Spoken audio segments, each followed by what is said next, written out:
We're at Westminster Library and the unveiling of a new artwork. And some MPs are looking for their heads on what looks like stakes. Fifth row, isn't it? 1, 2, 3, 4. I can see you. Yeah, that's all right. Yeah. What are your thoughts? I'm very happy with that. It does look a little gruesome, a comment perhaps on what some of us might feel about our elected members, but it isn't. Indeed, the MPs were rather flattered. You've given me probably slightly more hair than or the impression that I've got slightly more hair than I have. Body Politic represents 147 MPs who stood down at the last election. It was a record number, but in the aftermath of the expenses scandal, it was an event that went unrecorded. This is unprecedented. 147 it's never happened before, so this is a first. It had to be marked. It had to be marked, of course, it had to be marked, really, yeah. More than 50 MPs agreed to pose. Some had been in the Commons for decades. Many had had lives in the outside world before politics. Indeed, this is an artwork about something the artist thinks has been lost. Experience. Experience is actually being lost. I think Real life experience outside politics as well. outside politics as well as in politics. Of course, the sculptures were being created at a time when the expenses scandal was unfolding. If people are critical of politicians, which clearly they are and entitled to be, nevertheless I would say to them that if they think they could do the job better and more cheaply, then not only can they stand at a general election, arguably they have a duty to stand.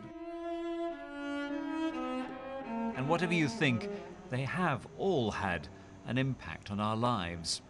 An honour then, or artistic beheading? It's up to you. David Soletto, BBC News.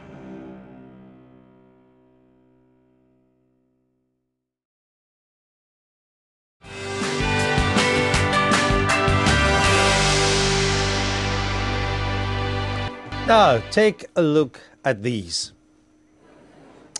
It's a rogues gallery to end all rogues galleries, and a sight that many of you may have wanted to see for quite some time. The heads of all 147 MPs who stood down at the last election, impaled on spikes. Wow.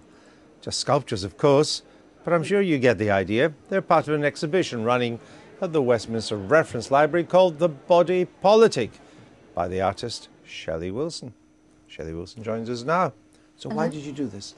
It's actually to mark the unprecedented occasion of the exodus of 147 MPs that actually announced their intentions to the House. Which was a big, big number, wasn't it?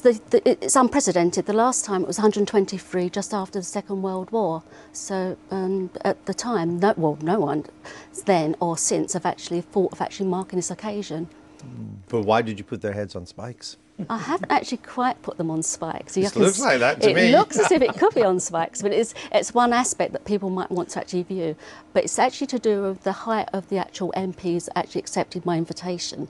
So they're the height. So you've got Ian McCartney's 5'1", and you've got Bruce George, 6'4". You can't see him in our picture. No, it's sort of like in the middle. So you can actually see him in the middle. So, but also it's actually through the different heights as well to actually be able to see sort of like the mass of Exodus that actually was there. They know it was going to be like this? They did, because when Claire Short actually phoned me up back in September 2009, I had tea with her at Portcullis.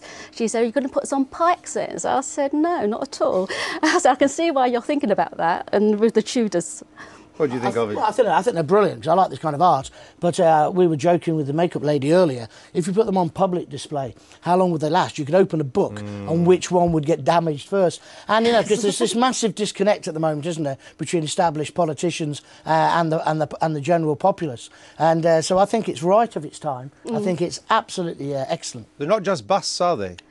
No, they're sketch artists trying to look at the psychological state of the MPs at that particular time, because of anguished, I would suggest. They were anguished. They were anguished because the first day when I was actually taking sort of like the first block of MPs to do their study photographs was the first Tuesday back from the summer recess.